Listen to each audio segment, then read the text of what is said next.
They told us the river would always run in one direction, that the tide of trade could never turn, that the hands feeding each other could never close into fists.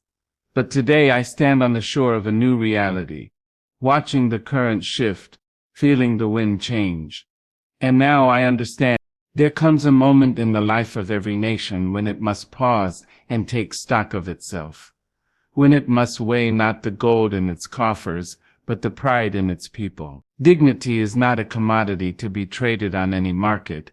It is the quiet, unshakable knowing that your worth does not depend on the approval or generosity of others. For too long, deals have been signed and goods exchanged under the illusion that mutual benefit was the driving force. Yet beneath the polished smiles and the formal handshakes, there often lurks a subtle imbalance, a silent assumption that one side must bend just a little more, concede just a little extra, accept just a little less respect in exchange for what they receive. India has come to recognize that no amount of foreign investment, no flood of imported goods, no promises wrapped in diplomatic charm, can outweigh the cost of compromising self-respect. The true measure of a nation is not how much it gains in trade, but how much it refuses to lose in spirit. When a country allows its dignity to be chipped away for short-term gain, it sets a dangerous precedent, teaching others that its pride has a price. But when it draws a line firm, visible, and unmovable, it sends a message that echoes far beyond economics. We cannot be bought because we are already whole. This is not arrogance, it is clarity. There is a world of difference between shutting oneself off and standing tall.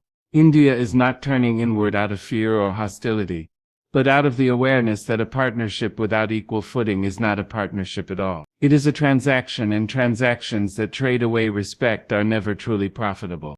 Imagine a person who is constantly offered gifts by someone who, in the same breath, belittles them. The gifts may be tempting, even useful, but over time, the sting of the insult becomes heavier than the weight of the gift. Eventually, the moment comes when the gift is no longer worth taking, not because it has lost its value, but because the receiver has found theirs. That is the point India has reached. There is a dangerous belief in certain circles that economic dependency can serve as a leash, that if you feed someone long enough, they will forget how to feed themselves. But India has remembered. She has remembered her centuries of struggle for freedom, her decades of rebuilding from within, her endless reserves of resilience. She has remembered that she once stood alone against empires and endured. That memory makes her unwilling to bow to subtle coercion dressed up as opportunity. In global politics, dignity is often dismissed as a poetic luxury, something to be spoken of in speeches but quietly set aside when the negotiations begin. Yet history shows us that dignity is a strategic asset. It commands respect from allies and adversaries alike, strengthens the resolve of a nation's people, and ensures that every future agreement is approached from a place of strength. When India chooses to walk away from trade that comes at the cost of dignity, she is not rejecting progress. She is protecting the foundation upon which all true progress must be built. Without dignity, prosperity is fragile. With dignity, even modest beginnings can grow into lasting greatness. And so the decision to end a trade partnership is not merely an economic maneuver, it is a statement of identity, a declaration that the spirit of the nation is not for sale at any price. Freedom is not a decoration to be displayed on national holidays, nor is it a mere slogan repeated in official speeches. It is the steady heartbeat that sustains a nation's courage, the invisible pulse that guides its choices. Independence is alive, it breathes, it demands care, and it refuses to be quietly smothered under the soft weight of dependence. India has realized that true sovereignty is not lost in one bold act of surrender, but in countless small compromises that over time bind the hands of a free people.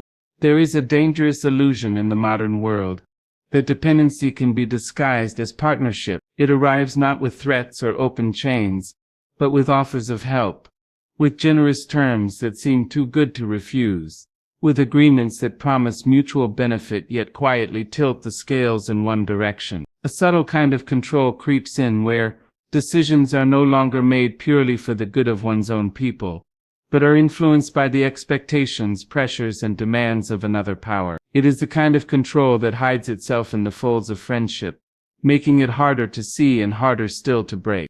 India's history has taught her that the cost of losing independence is never paid in a single day. It is paid in the gradual erosion of choice.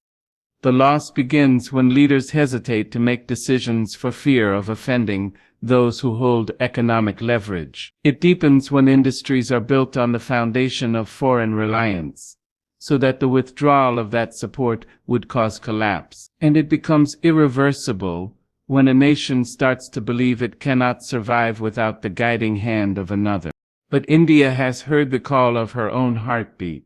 She has remembered the centuries when foreign powers decided her fate, and the decades of struggle required to reclaim her voice.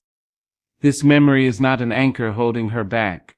It is a compass pointing her towards self-reliance. She understands that a nation can trade with the world, learn from the world, and still stand tall in its own truth. But it cannot afford to let that trade turn into tether, or that learning into submission.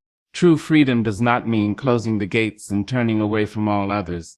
It means opening the gates on your own terms, letting the world in without letting it rule your heart.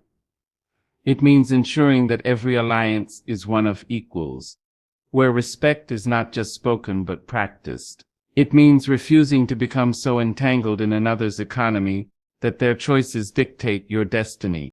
When India chooses to step back from certain trade relationships, it is not a retreat, it is a reaffirmation of her right to decide her own course. It is an acknowledgement that prosperity purchased at the cost of autonomy is a bargain too costly to make. The moment a nation starts shaping its policies to suit the preferences of another, it begins to lose not only its independence but its identity. Independence is a living thing, and like all living things, it must be protected, nurtured, and defended. It cannot be stored away for safekeeping while engaging in partnerships that slowly weaken its strength. India has chosen to guard hers fiercely, knowing that the pulse of her freedom must remain steady if the heart of her people is to remain strong. And in that choice lies a message for the world, that the true measure of a nation's power is not in how much it can gain from others, but in how steadfastly it can stand without them.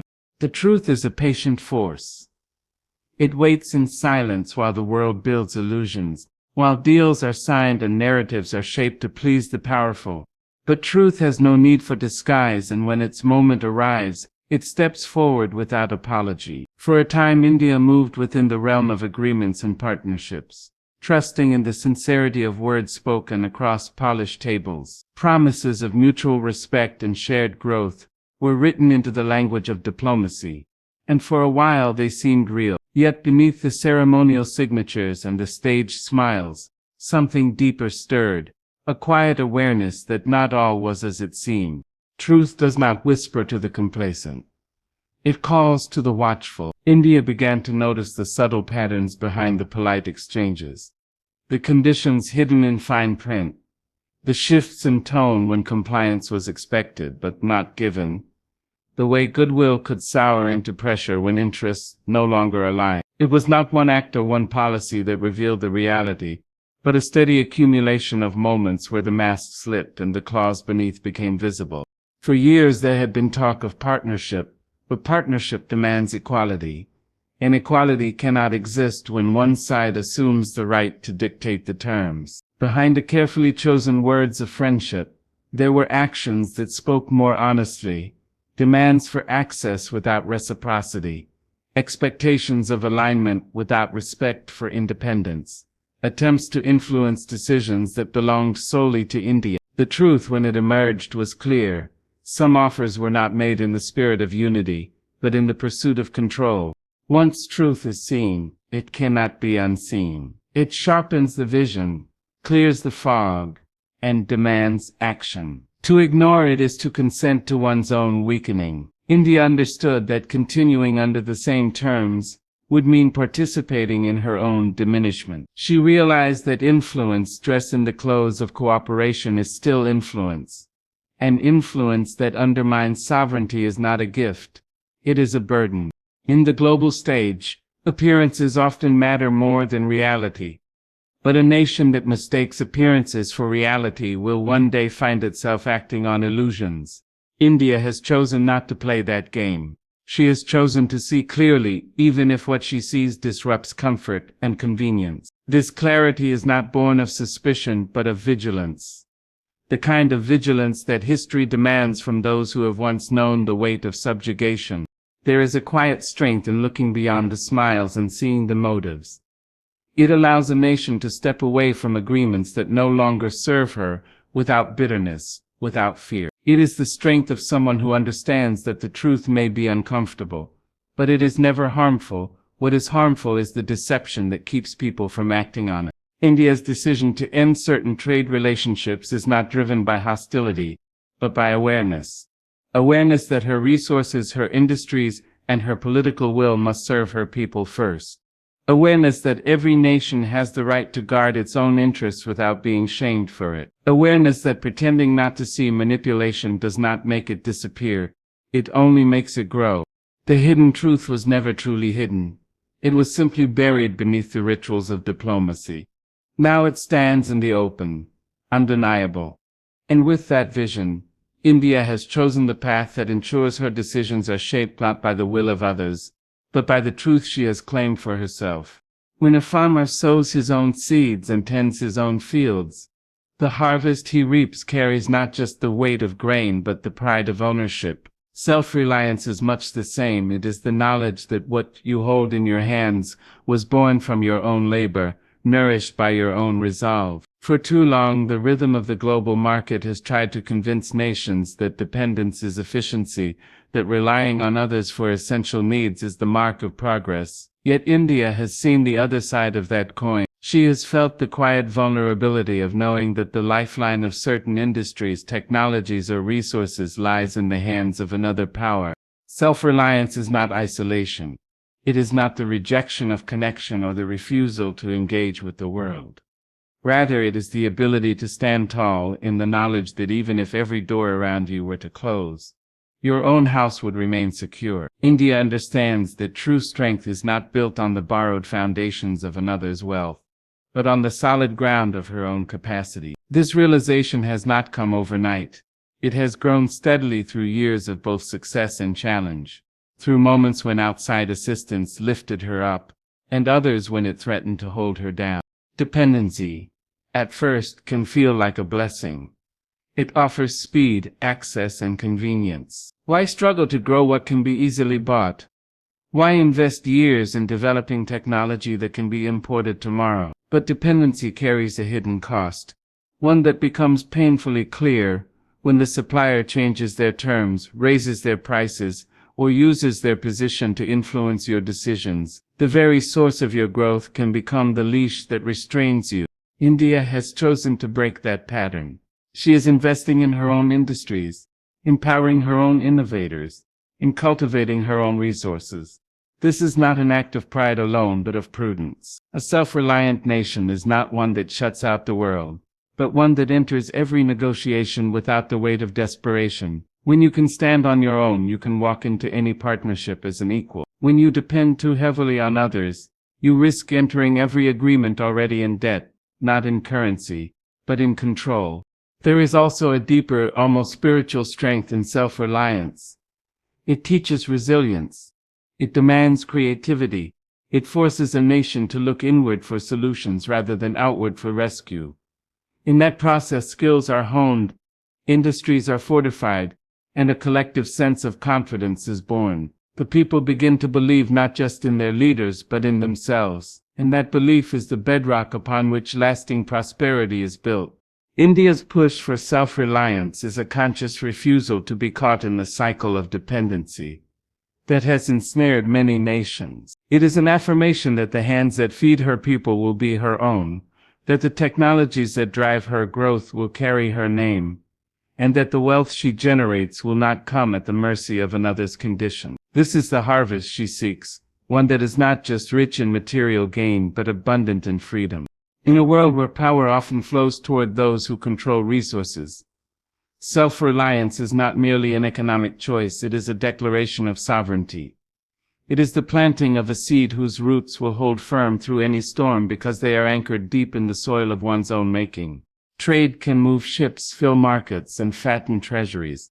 But without respect it is an empty transaction, a structure without a foundation. Respect is the currency that does not lose value with time, that is not subject to the rise and fall of markets, that cannot be printed or borrowed into existence. It is earned through fairness, maintained through integrity, and guarded through self-worth. India has recognized that in every agreement, whether spoken across a table or signed in a grand hall, the unspoken element that truly determines its strength is mutual respect. Without it, every contract is fragile, every alliance temporary, and every promise vulnerable to betrayal.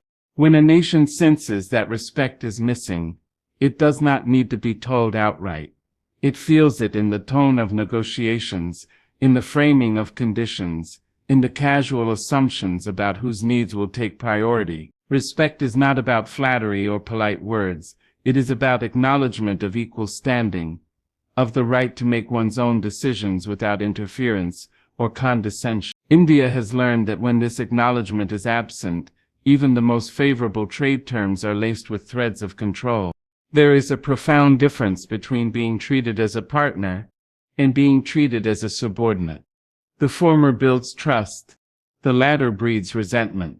When a trade relationship is steeped in true respect, both parties walk away from the table feeling empowered. When it is not, one leaves with profit, and the other with a wound that may not bleed visibly but will fester in time. India has decided she will not carry such wounds for the sake of convenience or short-term gain. The temptation to overlook a lack of respect can be strong, especially when economic benefits are involved. Nations, like individuals, may tell themselves that material gain can make up for spiritual loss. But just as a person cannot thrive in a relationship that belittles them, a country cannot flourish under agreements that diminish its dignity. The cost may not appear on a balance sheet, but it is paid in the erosion of confidence, in the weakening of national pride, in the subtle acceptance of being seen as less than. By stepping away from trade where respect is absent, India is making a statement far louder than any speech could deliver. She is declaring that her sovereignty is not up for negotiation, that her worth is not dependent on another's recognition, and that she values honor above advantage. This decision sends ripples beyond economics. It speaks to the very soul of the nation, reinforcing the idea that India is not defined by what she can acquire, but by what she refuses to lose. In this choice lies a lesson for the world, that the most enduring partnerships are those built on a foundation of mutual esteem. Agreements will come and go, leaders will rise and fall, markets will boom and collapse. But the respect between two nations, if genuine, can outlast all of these. Without it, even the richest trade is a brittle structure, destined to crack under the weight of hidden grievances. India's path forward may not be the easiest, but it will be the most dignified. For she understands that a future built on respect will be stronger, steadier, and more enduring than one built on dependency or appeasement. And in that understanding, she has chosen not just the wealth of her markets but the wealth of her spirit, a wealth that no deal, however grand, can replace.